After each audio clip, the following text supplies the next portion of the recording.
Hi, I'm Josh Brown here with Michael Batnick, and this is the first episode of The Unlock. Michael and I have invited our special guest, Nick Murray, to join us today. Nick is perhaps the biggest influence in my career. He's been influential in the careers of, I dare say, thousands of advisors. And Nick is coming out with a new updated version of a book that absolutely changed my life. So let me start by saying thank you, Nick, and thank you so much for being here and agreeing to do this. Well, I know you don't do a lot of these types of things. I don't, but that's a reason that I'm grateful to you for your comments and for inviting me to kick off this series of yours for advisors, which I think is desperately needed. And I know you guys are going to be great at it. Really appreciate hearing that. So you asked me to keep this part brief, and I promised that I would. But I do want to tell you that I think of all of the people who have written for advisors and have spoken to advisors, I would argue that you are on a par with Jack Bogle, and there's really no one else that I can think of on that list in terms of your impact on the way that people manage money and work with clients today. I'm not going to ask you to agree or disagree with that, but I would just love to get your reaction to that.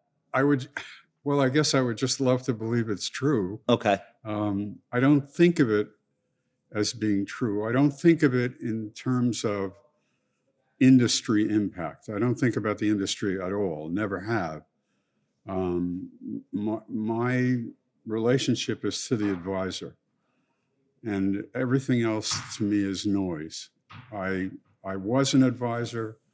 I was a national sales manager to advisors. I love the business. I love advisors with my whole heart. And, you know, they're my people. They're your clients. They are my clients. They are your clients, absolutely. Very much so.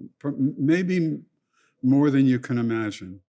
When did you know that there were so many advisors in America that were in need of someone to come along and say, this is your true value proposition, this is why you were put on earth, and this is what your clients truly need you to be able to do? When did you figure that out? I guess I sort of always knew it. As I said, I started as an advisor. After 10 years of the 70s chaos, I stumbled into a national sales position of some responsibility.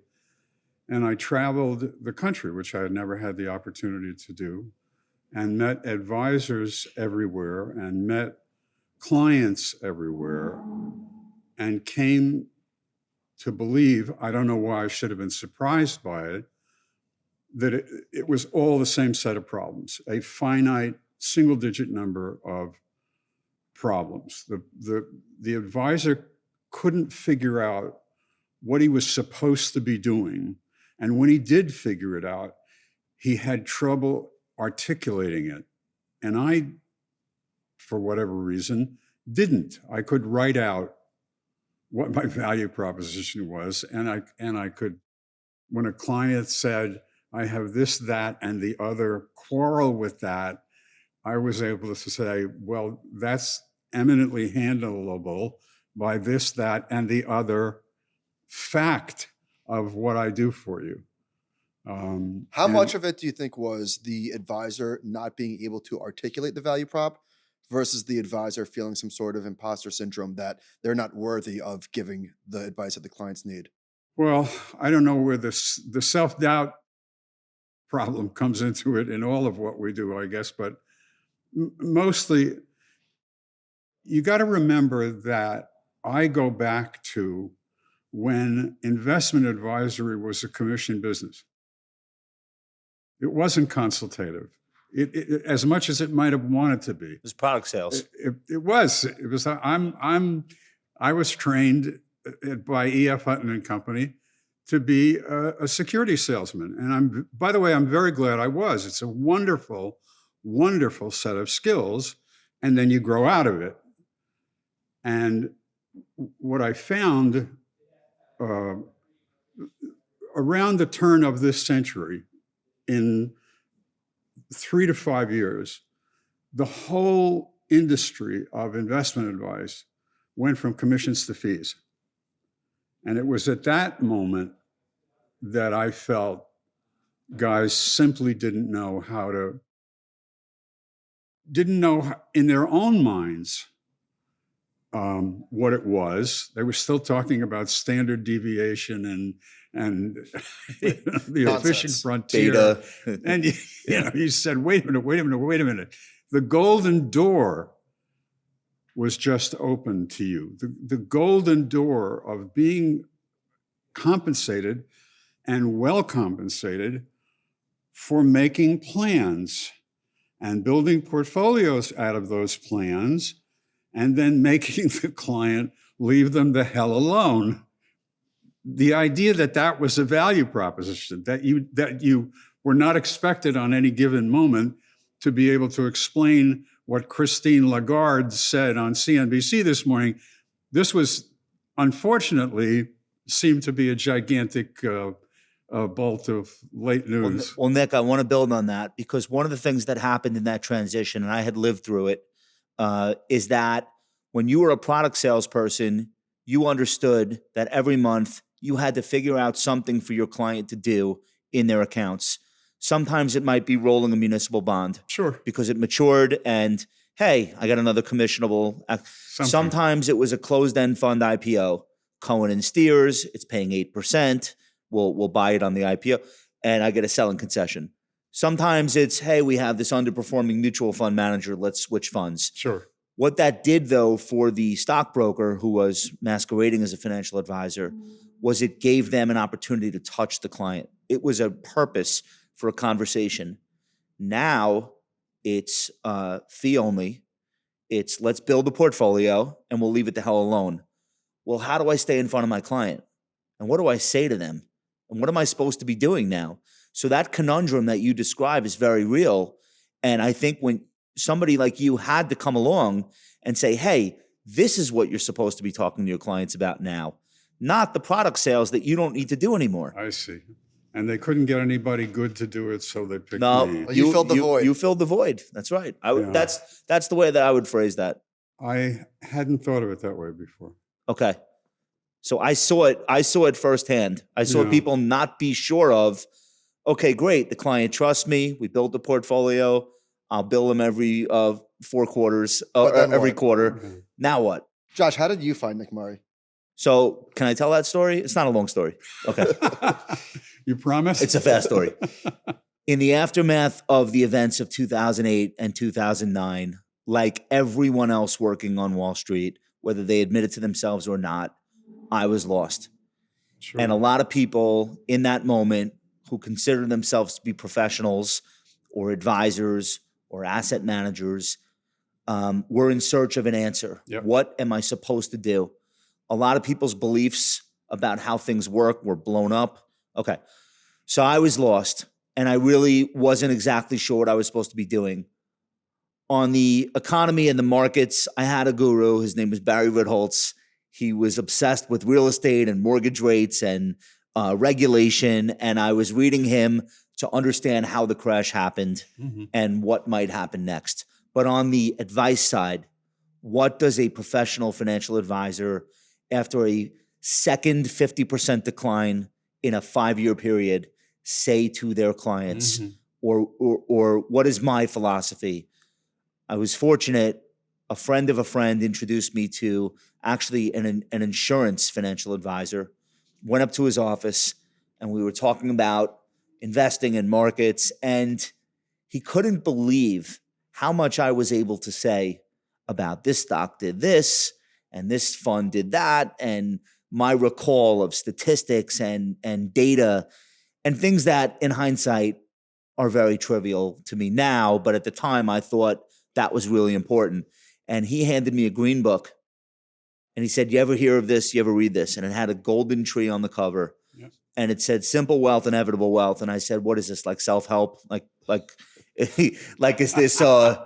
this the richest man in Babylon, or is this Dale Carnegie? He said, do yourself a favor. It's less than 200 pages. Just read it.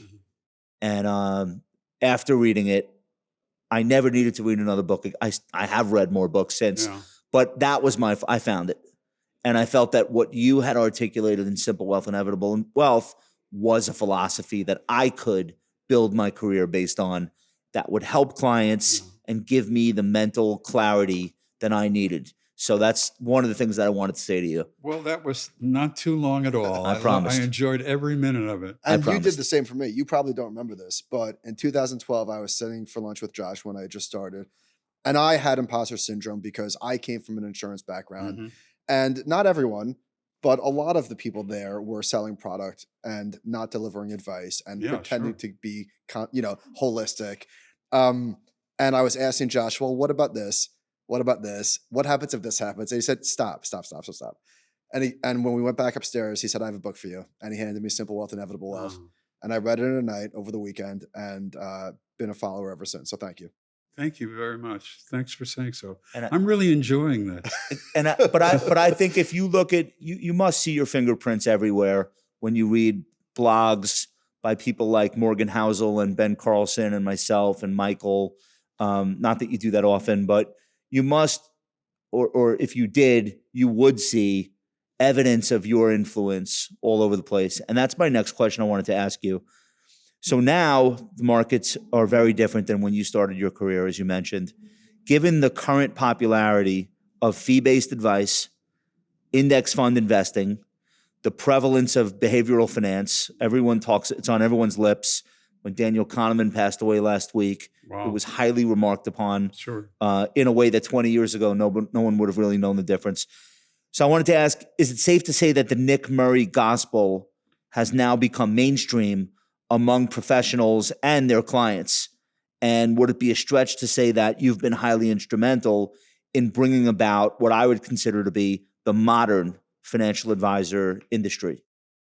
Now I'm embarrassed. Well, I think it would be a terrible stretch to say that, frankly. Okay. I don't have any sense of that at all. Okay. But again, there may be an excuse for that. And it is that I relate only to the advisor.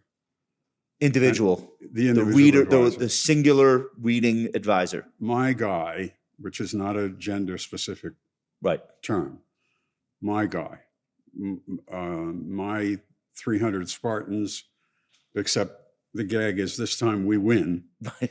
At Thermopylae, you're the victor. Yeah, okay. Yeah. Well, but that's what I mean. The industry has come to where you already were. I'll stipulate to that. Okay. But no more. I won't feel causal about it. Okay. I have gone back and forth plowing my 40 acres, and the industry, to some greater or lesser extent, has come around to where I am. But to feel responsible for that, no. You think it would have happened anyway? Oh, sure. Okay. Well, Absolutely. So given that, do you ever feel like my work here is done? Oh, no, not at all. No, if you do you read my newsletter? Yes. Look at the questions. They continue to come in. Yeah, it's, you may feel, and I may feel, that there are variations on constant themes, but they're variations that are vexing people badly at the moment, which is what inspired them to write in. Well, your fan base keeps growing, and we could relate because I get questions that I've answered 100 times, and I'm like, I've answered that 1,000,000 times, but people discover you, and not everybody who reads you today was reading you 3 years ago. So it's the same thing. It's the same questions over and over, and you have to keep repeating the answers for people that find you today. Or people think there's an exception all of a sudden. Always. They'll say, Nick, I know you always say blank, but have you seen what just happened with whatever? Yeah. Okay. If you had to use a few adjectives or descriptive phrases to describe the characteristics of what you consider to be a great financial advisor, what would those words or phrases be? What should advisors strive for? And what should the investing public look for when hiring an advisor? The word that comes to mind is empathy. What do I ask of an advisor? What do I think is the most valuable thing an advisor not so much does, but is? And that's to be highly empathetic. we could spend the whole rest of the time on that, but empathy not only as a value, but as a bridge to trust. Okay. The whole issue of advisor-client relationships is trust, as you know, because we will all get sooner or later to the point where they're panicking. We say, don't panic. And they can't find it in their toolbox not to panic. And yet they don't because of us.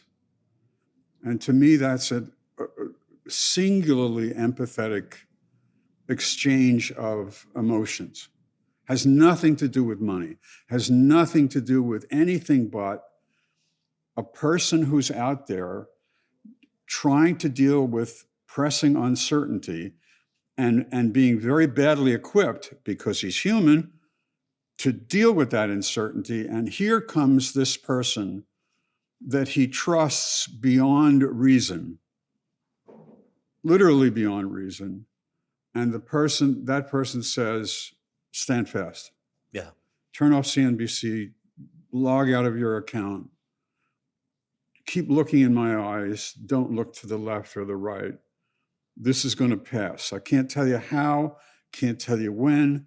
I can just tell you what you really need to know is that this too shall pass. Just keep looking at me. Right. I, after n number of years in the business, am hard pressed to see what in the world else it's supposed to be about. So that's the long answer to what Well, it word. sounds like empathy, but then there's courageous in there. Yes. At least implied. And that's the flip side, which is I'm asking you to trust me implicitly because I know what's going to happen. I know I am to be trusted implicitly. This is going to work. We have a plan, and the plan is based on all of financial history, all of American history, all of economic history. This plan works if you don't get in there and blow it up. Right. And so what I'm inviting you to do, Mr. Panicking Client, who I love with my whole heart, and I hope you can feel that I love you with my whole heart,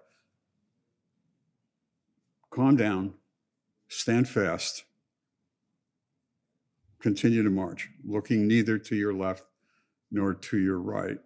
The traits that great advisors have, is that innate? Can it be learned? And do you need a certain amount of life experience before you're able to have empathy and give advice that sober people need to hear? I would hope that a use of Simple Wealth, Inevitable Wealth, and my newsletter is to shorten that very true observation, to get them up that learning curve faster and somewhat easier than having life beat it into you over 10 or 20 years like I did. When you're young, you can arm yourself with data. When you're older, you also have the data, but then you have specific life experience that you can point to, even for yourself, Sure. that tells you this is the right approach. I think when you're young, you're using data as somehow as an end in itself. And when you get some maturity, you're using data illustratively of truths. Yeah, I think that's a really good way to put it. I don't hear you talk a lot about wealth technology or wealth tech. You don't talk about software platforms or programs that advisors use. And I'm curious, is that because that stuff doesn't particularly excite you or interest you, or do you just not really see that as your lane or your area of expertise? So you let others worry about the tools and you focus more on the what? Like, what are we using the tools for? Well, the answer to that question, is it this or that, is yes. Okay. It's both. I have Okay. no interest in it. I'm handicapped to a certain extent, and I consider this a signal failing by the fact that I'm a technophobe. So, but I'm living with it, yes? Yes. The key word that you used, which is the key to my attitude toward all this, is tool. And I'm not interested in the tools. I never have been. What about if the tools are specifically designed to help the advisor with the behavioral issues that you are an expert on? If such tools exist, I have not seen them. Okay. And in the absence of having seen them, I don't believe there are such. Okay. What you're talking about is the same thing I'm talking about, which is only seen in the other person's eyes, I think. Okay. I just, So for you, it's more of an emotional connection with the client than it is a specific software program that shows a client a reason to behave well, like a glide path, for example, or a risk score or something to that effect. You think the relationship is paramount to any of those tools? I'm also, now that you've described a couple of those tools, deeply suspicious of them. Okay. Let me ask you this: the world has changed in many ways. One of the ways is that technology has enabled us to do certain things, like a Zoom meeting, for example. And a lot of clients no longer feel that it's necessary to meet in person with their advisor. Does that make it more difficult to connect with somebody if you're not physically in the same room from them? Is that something that advisors are asking No, you? I think that's the genius of Zoom. To me, Zoom is one of the great total breakthroughs in the potential for advisor-advisee relationships, because we are so constrained by distance and schedules and every other damn thing. I just think it's wonderful. I don't know if it's the answer to your question, but I do think that it is the middle ground. Well, if it's inconvenient from a scheduling standpoint for an advisor to drop everything and go have coffee with a client because the client either is panicking about the markets or has a personal life event, but Zoom facilitates that 15 or 20-minute conversation Right. with enough verisimilitude that it feels as though they were able to see each other. Very much so, I think. So I would agree with that. So I wanted to ask you about your public speaking career. You've always been very selective about which events you'll speak at and under what circumstances you'll appear on stage. You mentioned this is only the third podcast episode you've ever appeared on, and we very much appreciate that. You also don't give away any of your content for any of your intellectual property for free on the internet, nor do you allow others to exert it or utilize it in any way for their own purposes. Can you tell us about why this selectivity and exclusivity is so important to you? Well, I don't know that it's any more or less complex than personality. Okay. It is the idea that I'm plowing my 40 acres. But when I started to do this full time a little over 30 years ago, my bride, who is the best advisor I have ever had or will have, said, if you're going to do this, keep yourself reasonably exclusive and keep yourself reasonably first class. And even when I was sort of developing what I do now, that guided me. But then, I mean, one gets to the point where one says, I don't see the logic of giving away some of my intellectual property to somehow induce somebody to buy more of it. I don't think I believe that works. Okay. There seems to be a lot of evidence that I saw a blogger boast the other day, a fairly high-profile guy, that he had 600,000 newsletter subscribers. And I was just gobsmacked by that. And I looked it up. And of course he does. They're free. Was it Barry Ritholtz? Okay. All right. Just checking. It wasn't. Okay. But you could mistake one for the other. It's I don't get it. I heard a famous stand-up comedian say, somebody asked him why he doesn't tweet jokes or put jokes on social media. And he said, well, if you give it away on Thursday, nobody's going to buy a ticket for Friday night. I think it's just, at least for me, it's just as simple as that. I know financial advisors. They're not used to paying for things. Yes. Rightly or wrongly. They're not used to investing in their businesses. And So the whole concept, let me give you N% of my content so that you will come back and pay me for the rest of it, or for the preponderance of it, or whatever. There's a lot of information for free on the internet. That's But the other thing. Doesn't mean it's good or useful. It just means it's free. Exactly. Some of it's good, but how do you know? Who has time to sift it all? Yeah. It's funny, when I go to an airport and somebody says, oh, it's free Wi-Fi. Okay, but it doesn't work. Yeah, but it's free. Okay, great. So then, Nick, so how did you build your business absent what we're talking about? Was it purely word of mouth? I'm sure it was seminars and. Yeah, mostly. I mean, I was in 1991, at the behest of a partner, I wrote a book called Serious Money, The Art of Marketing Mutual Funds.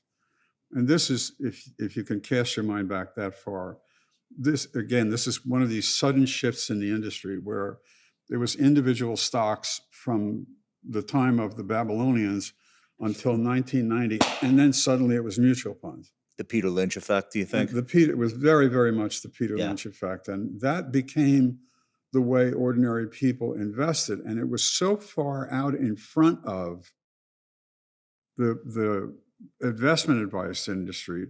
You had extremely skillful communicators who had no idea how to even explain why you did mutual funds or which ones you picked. They were selling stocks. They're selling stocks. Yeah. This train left. Right. And so that was sort of the big event for me. I got 1,000 requests to speak over the next 3 years, and the book did extremely well. And you know, my wife and I looked around after a year or so and said, maybe this is It's like lightning striking. the next phase. So Nick, the philosophy in your book that we're talking about today was ahead of its time. How did you, I don't want to say stumble, how did you craft that philosophy? How did it develop within yourself to the point where you felt like everyone needs to hear this? Trial and error. Okay. Just all of my experience as an advisor and all of my experience as somebody who traveled around the country with advisors and interacted with their clients. And so you saw everyone searching for a better way. Yeah, very much so. And I had the temerity to think that I saw what that better way was. It was staring us right in the face. Pardon? It was staring us right in the face. Yeah, by process of elimination, it was. I mean, I would love to have been somebody who didn't have to make every single mistake there was to get to what was left. And indeed, in Simple Wealth, at the beginning of Simple Wealth, I say that what I'm trying to do to get you to in the book is the state that I ended up at after I made all my mistakes, all the mistakes. Right. So speaking of Simple Wealth, when I talk to advisors about the books that changed their lives and their careers, the one that consistently comes up as much as anything written by Bogle or Buffett is Simple Wealth, Inevitable Wealth. I don't want to say it's a cult following, but it kind of is a cult following. It kind of is. People pass it down to their next generation, as I did with Michael, and Michael, I'm sure, has done with younger advisors. And again, it certainly changed my life. Why do you think this book's popularity is so enduring? And why do you think it holds up so well from one generation to the next? And I know you've updated it, but what is it about that specific book, do you think, that has made it so universal? Well, it's universal in the sense that it is consumed massively by advisors, which is what it was for. Yeah. It's I don't want to say it's two books, but it's an above the line book and a below the line book. The above the line book is me speaking directly to the advisor, to the client, to the investor, saying what I always say, which is that if wealth is your goal in the long run, and I define wealth as a constantly growing income that you can never outlive, and then some significant legacy for your children. If that's your goal, the tool is equities. And it's not anything but, it's not debt, it's not asset allocation, it's equities. And this is how you invest in equities. And the basics: make a plan, dollar cost average, rebalance, blocking and tackling. That's above the line. Below the line, in every other sentence practically, is the message, oh, by the way, you will never be able to do this Alone. Right. That you will absolutely have, and it's not a criticism, it's human. In all of your economic life, when prices go down, you're excited and you fly toward that because values are going up. In this one area of stocks, when they go down, you're convinced it's the end of the world and you blow out of there. This is human. This is going to happen to you again. You don't, there's no way to unplug that button. Right. There's no therapy for this. It's human. And unless there's somebody there with you that you trust implicitly, who can see this attack coming on, you're going to be gone. Yeah. And so yes, it's a book for investors, but I mean, in its simplest aspect, it's a book for advisors to give to investors and say, this is going to be our operations manual. This is what we're doing. This is what we're going to do. Yeah, absolutely. For the rest of our time together. And this is why you're right to assume that what I'm telling you is the right way. And so, yes, it's been God be thanked, it's been hugely successful as what it is, which is a tool for the advisor to give the client. Can you tell us about the updated version that you have coming out this summer? What can fans of the book, as it currently exists, look forward to that might be new? And what, if any, changes, might have been necessary given how things in the world have changed? Well, yeah, there's a significant amount of updating going on because the last edition was 2019, I remember. right before COVID, with my luck. So now you've had COVID, you had the enormous recovery from COVID, then you had the 22 bear market. It was getting to be time. But the big thing in this version that's new isn't the right word for it, but I'm much clearer somehow on the irrationality of bonds. That in terms that I think anybody can understand. It's one thing to say the S&P is compounded, real compound return is 7% for 100 years, and the most comparable debt is 3%, and the sevens are better than the threes.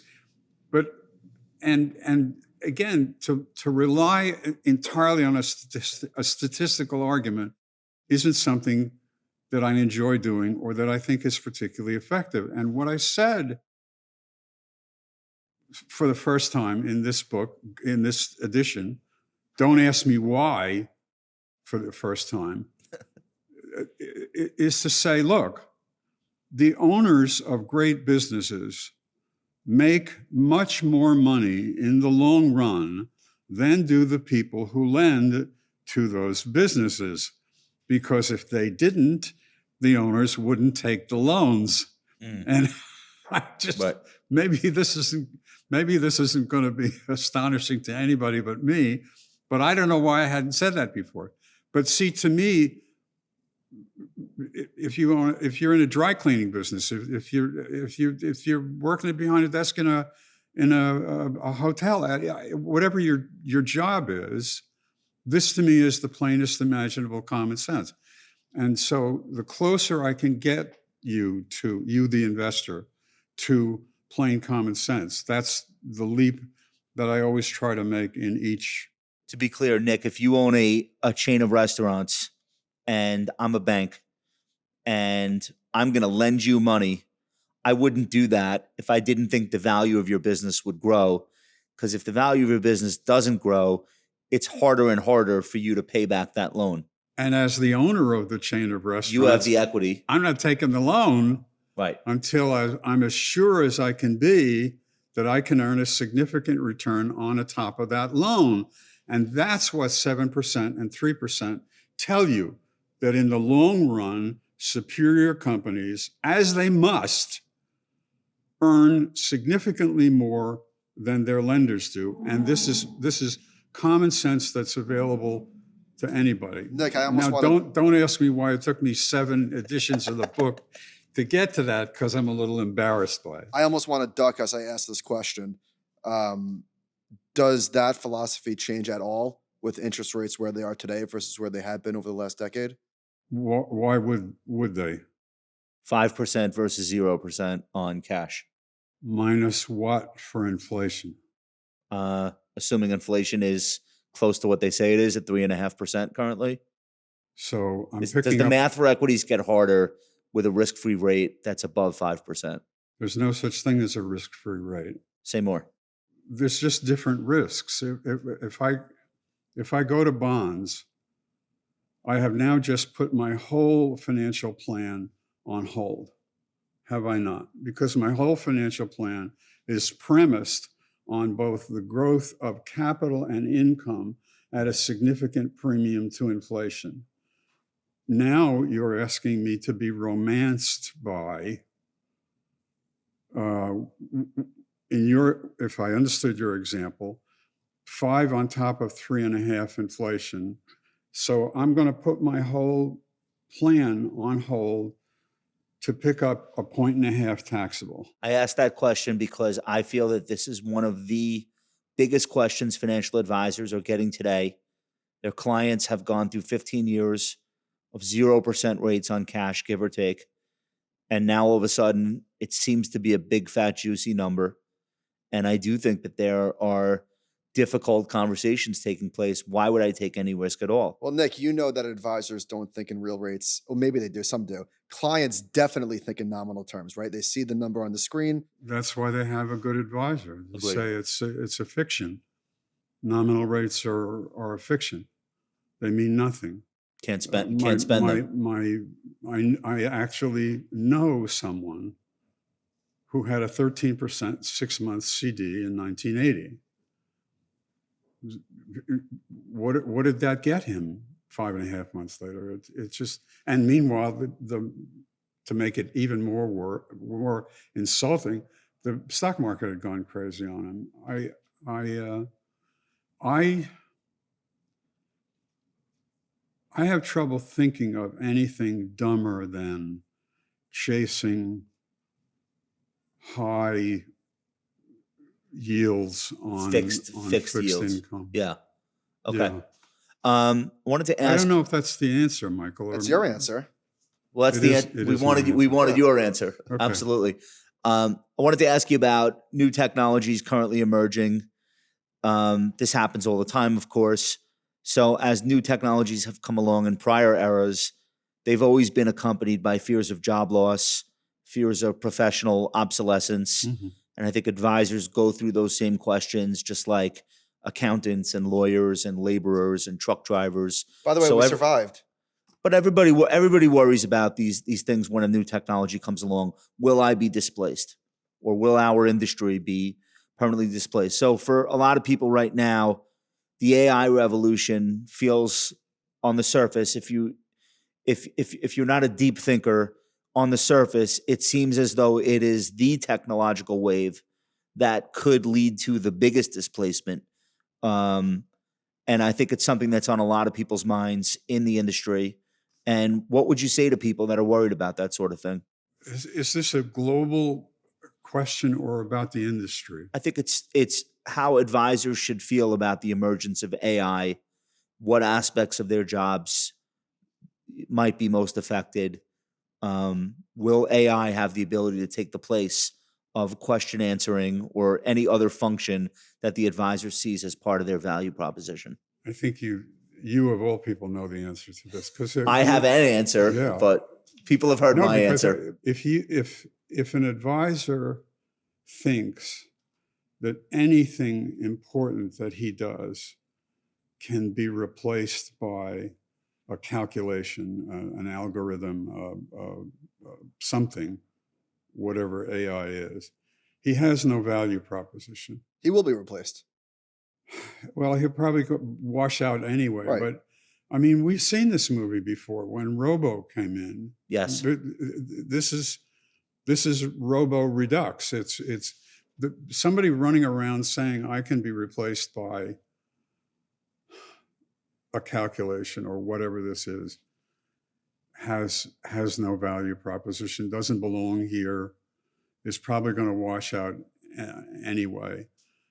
When Robo came in, and I'm keenly aware that you were of the same mind at the time. You and I both said, And we were right. basically every dollar that's being invested in Robo is going to be lost. Well, so there's an argument to be made. It ended up being a huge cost savings for Merrill Lynch, which started Merrill Edge, for Schwab Intelligent Portfolios, which became their call center. Yeah. Vanguard's Robo effectively replaced part of their call center. So for those companies, it ended up being an efficiency thing. For the standalone B2C Robo players, Wealthfront tried to sell itself to UBS, of all firms, the antithesis of Robo. And by the way, UBS got cold feet and said, forget it. And Betterment's on the runway trying to come public for many years now. So I don't know of a single advisor who was replaced by Robo. I can't think of a single RIA that's lost a potential client because of Robo. So and by the way, there must be clients that were lost and good riddance. Right. I mean, if you got somebody who genuinely feels he's getting more out of interacting with an algorithm, right, to save a half a point, peace be with him. That's right. It's not a great client. He's not our client. This advisor did not understand their value proposition. And again, 10 years ago, I was a relative newcomer to the industry, and Josh was steadfast that Robos were not going to displace us, and they didn't. No. The analogy that was used back then was TurboTax. TurboTax didn't cost a single accountant their job. And there are more accountants now than ever, and there's more demand for accountants than ever. Right. 25 years after the advent of TurboTax. Sure. So you think AI and the AI revolution is not going to have a much different effect? Not on us as personal advisors. Okay. I hope and believe that it will have all kinds of positive effects. Technologically. For sure. Okay. I think people will feel better hearing you say that. So it will allow us to more effectively serve our customers. It must. It must. And you don't think that the idea that a voice can be created by AI that can learn everything there is to learn about the person and have that communication, you don't see that replacing true human connection? You don't think it can ever do that, no matter how good it gets? Simply stated, yes. Okay. Thousands of advisors are listening and watching this show, including many who hadn't heard of you before today, or many who have heard of you but haven't read one of your books yet. And to close this out and be respectful of your time, finally, I wanted to ask you, what do you want to say to the industry right now, considering a whole range of ages and generations of advisors are listening? What do you think that they should know? This is the beginning of a great golden age, that there's never been opportunity for an advisor like there is now. Just age is just one tiny part of it to me.